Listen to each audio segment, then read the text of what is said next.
Hey guys, this is John. Day 2 of the Ultimate Blitz Challenge in St. Louis. On day 1, Garry Kasparov was the big story. He provided a lot of the drama as we saw the 53-year-old former world champion being dragged out of retirement and acquitting himself very well against a field with players mostly half his age. And in day 2, there was much of the same drama. Garry continued to play well, and he finished on a decent score. However, in round 10, the very first round of the day, he ran into the rough and ready Wesley So, who is capable of beating anyone in the world at any given time. I think you could say that about anyone in the top 10, really, with the exception of maybe Hikaru Nakamura against Magnus Carlsen. No offense, Hikaru. But Wesley So stepped up in this game and produced a game that many call a modern-day Immortal. So let's jump right into it and see how it occurred. And remember, this is a Blitz game. This event is 5 minutes with a 3-second delay, so very limited time for both players. Wesley opened with knight f3, Kasparov played g6, Wesley played e4. We get into a modern defense. d4, d6, Wesley gained space, c4. The game could transpose into a King's Indian, which of course is one of Kasparov's well-known weapons, had Kasparov played knight f6 here. But Kasparov decides to keep it funky, and he plays bishop to g4, pinning the knight on f3. Wesley responds with bishop e2.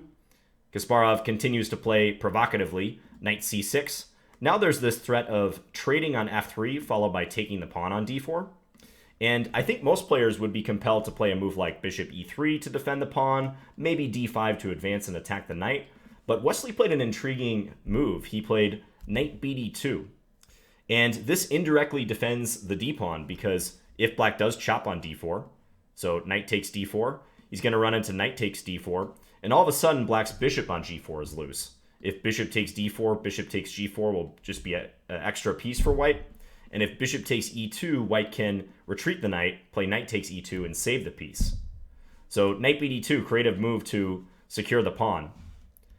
Kasparov instead plays e5, so striking in the center. Wesley advances d5, and now knight e7. So the structure has already become locked up, and in fact, it's a familiar structure for both players, especially for Kasparov, because of the aforementioned King's Indian being part of his repertoire for such a long time. We've got these pawns in the center, and Wesley wastes no time coming up in trying to disturb that central balance. So after h3, bishop d7, he plays a move that I believe was a novelty, and he plays c5. When the position is closed, you want to look for opportunities to break with your pawns. So offering a pawn exchange to your opponent at some stage, that's what's meant by a pawn break. And he does it already on move 9, so c5. And I think Kasparov decided to take up the gauntlet. Kasparov has never been one to passively defend in his chess career, so he takes the pawn. Wesley goes knight c4. So that pawn has cleared the way for the knight to come in, double attacking the pawn on e5. So Kasparov, in order to defend the pawn on e5, has to play kind of an ugly move here, f6, blocking in his bishop on g7. And what does Wesley do? Does he wait around? No, he continues pressing. He plays d6. I think this move may not technically be best. I know the engines were kind of criticizing it, but this is Blitz. The initiative matters a lot in Blitz, and it's no wonder that he wanted to keep pressing. So d6, Kasparov played knight to c8. Note that if black takes the pawn, then the knight is going to land on d6 with check. So knight c8 makes sense. And Wesley plays bishop e3. And I think round about here, Kasparov had to start thinking about playing b5, trying to kick back this knight.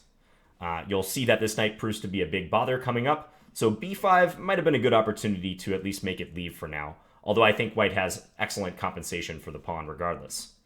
Instead, Kasparov plays b6, reinforcing c5. Wesley castles. Kasparov plays bishop to c6. Wesley takes on c7. Kasparov takes back with the queen. Note that a queen trade would not really help black.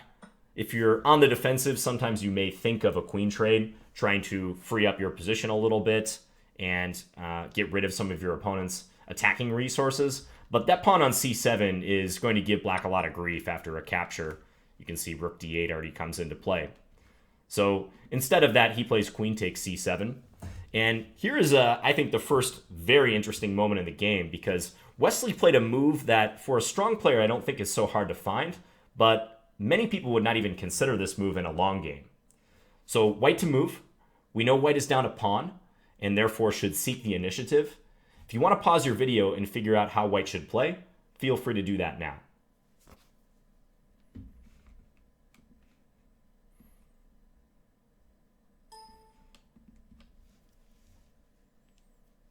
Okay, so Wesley wasted no time in disturbing the queen side by playing b4. So offering another pawn in order to open lines. I think the engine also liked queen to b3, popping the queen out and having it begin to operate on this diagonal. But b4 is a nice thematic pawn sacrifice. And if white can pry open the c-file, so get this pawn to move, you could see that a rook making an appearance on c1 would make black's queen feel uncomfortable on c7. So b4, Kasparov takes it, c takes b4. Again, I think he should probably consider this b5 move.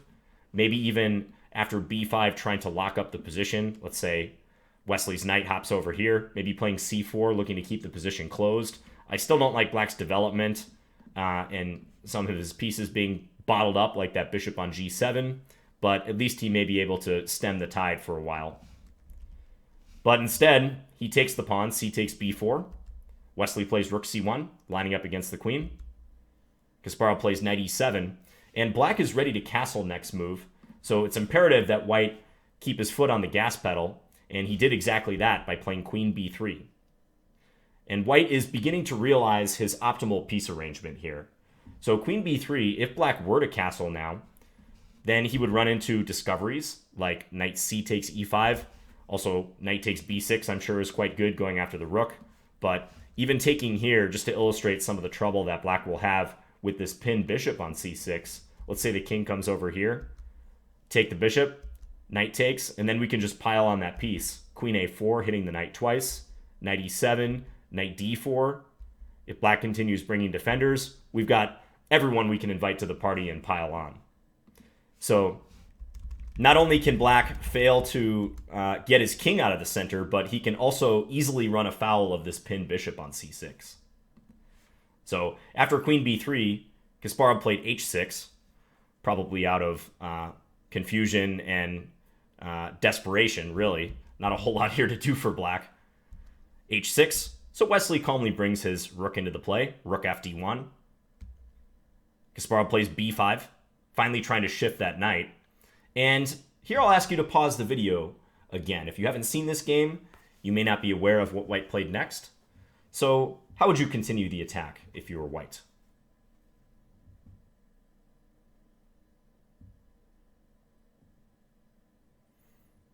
All right, so white's attack is reaching critical mass. He's got all his pieces into the fray. I've already talked about black's poor development and his king being caught in the center.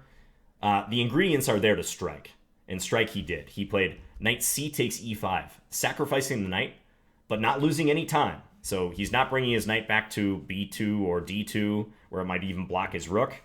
No, so Wesley senses that the time is right to cash in on his initiative, even if it means giving more material. He's already down a couple pawns. I mean, what's another piece? So knight c takes e5. Black must take it. And now he gets to capture on b5. And this bishop, this pinned bishop, is starting to feel the heat, as I described. So after bishop takes b5, Kasparov played rook to b8, attacking the bishop. Now I love this next move by Wesley. I won't ask you to pause it and try to find it. If you really want to, you can do that now. I think this is kind of a difficult move for most people. So white to play, Wesley played bishop to a4. A great waiting move, maintaining all the threats, and I think a sign of Wesley's class. There are, of course, many players who could find this move, but to have the presence of mind to have sacrificed a couple pawns, a piece, but yet not feel like you have to hurry your attack, that's the sign of an excellent player with a great feeling for the attack. He's not really caring about the fact that he isn't winning the material back. He doesn't want to take on c6 because that would prematurely release the tension. He recognizes that this pin is valuable. So since black is threatening rook takes b5, he just steps back with the bishop. And a capture on a4 is not going to hurt him. White can just respond with queen takes a4 check, hitting the queen, and then he'll pick up black's queen on the next move, or black will have to block and run into further trouble, rook takes c6. So with bishop a4, white is saying, my position is so dominant, I know I can proceed even down a piece and give you time to perhaps try to defend, but I don't think you'll be able to organize a defense. And indeed, black is just crumbling here. After bishop a4, Kasparov tried to escape the pin, queen to b7, and I will quiz you on this move. So white to move. How do you think white should play? Pause your video if you like.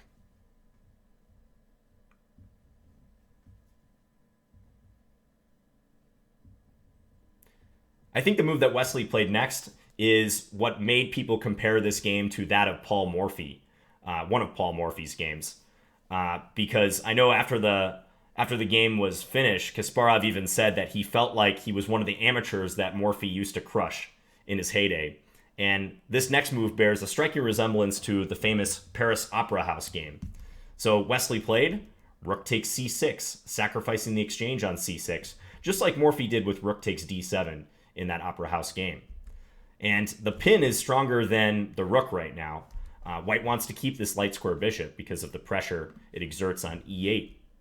So after knight takes c6, now Wesley comes in with the queen e6 check. Garry tries to defend with knight to e7, blocking the check. And now another patient move, just building the tension, building the pressure. Bishop to c5. And now white is threatening to play bishop takes c6 check, queen takes c6. Remember, this knight is pinned. And then after black were to recapture, queen takes e7 mate. So let's just say black plays some random move. That would be the likely conclusion, deflecting black's queen from defending the knight on e7 and checkmating. So bishop c5, black is up a rook but can hardly move a muscle. Kasparov played a couple more moves, but I'm sure he recognized that it was over. He played here rook to c8, trying to get another defender on c6 so that if bishop takes c6, he can take back with the rook. But this fails to bishop takes e7 as Wesley played. And here Kasparov threw in the towel. He is simply getting overrun. He has been for the past 10 moves. But yeah, he recognized that the knight cannot take, of course. And if queen takes e7, he's going to lose the rook on c8. He'll probably pick up the knight next move. The attack continues unhindered, and white will win. Easy mop-up job. So a brilliant game by Wesley So. I think the comparisons to Immortal games of the past are appropriate. And taking into account the time control, 5 minutes with a 3-second delay, we can only marvel at someone's ability to produce this sort of game. So bishop takes e7. Kasparov, arguably one of the best players of all time, gets crushed in 25 moves and resigns. So well done, Wesley. And let me just show you the final standings of this tournament. So Hikaru went on to win the event. I know I didn't analyze any of his games, but after a pretty rough start, I believe he had 1.5 out of 5. He had a string of 3 losses from like rounds 3 to 5. But after a rough start, he came storming back and proved why he is probably the best Blitz player in the world. Maybe Magnus has a claim to that too, but Hikaru widely regarded as one of the best Blitz players around. Wesley did well at 10 out of 18, and Kasparov, you can see, played a strong event and scored 9.5 out of 18 for a +1 score in a field with all elite youngsters. So Garry, I hope we see you out there again. You should definitely play more than once every year or two. The fans would love it, and I think you showed, man, that you can still play at the top level. So anyways, I hope you guys enjoyed the analysis of this great Wesley So game. Not sure I'll analyze any more games from the tournament. I did see a couple other ones that caught my eye, so we'll see. But if you missed the coverage of this event, definitely go and check it out on the St. Louis Chess Club page. So anyways, thanks for watching, guys, and I will talk to you later. Bye.